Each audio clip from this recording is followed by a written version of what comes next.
Hello, money and banking students. We are now coming into week 5, and with this week, you're going to read chapters 12, which talks about the different financial institutions that are in existence.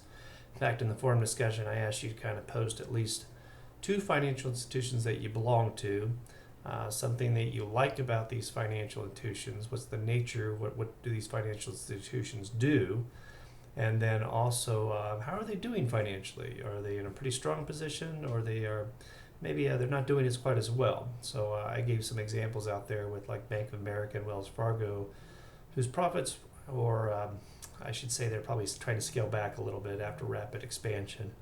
And a bank like BMO Harris that I talked to a colleague the other night that is doing Canadian based that is doing quite well in the States and Canada. So do a little research, make a strong initial post, at least a paragraph or more, and then also make a paragraph post to at least 2 of your peers, and have initial post by Thursday and final post by Sunday.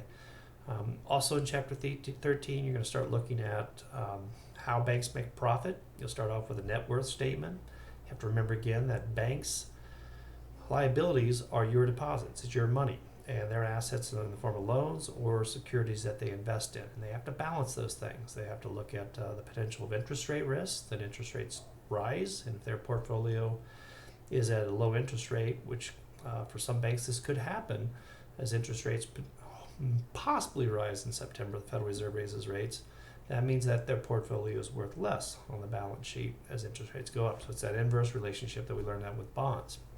There's also liquidity risk. They have to perhaps liquidate some assets to meet depositors' needs. And then there's also, credit risk. That's kind of who they're lending to and what risk they're taking. So what if these loans go bad?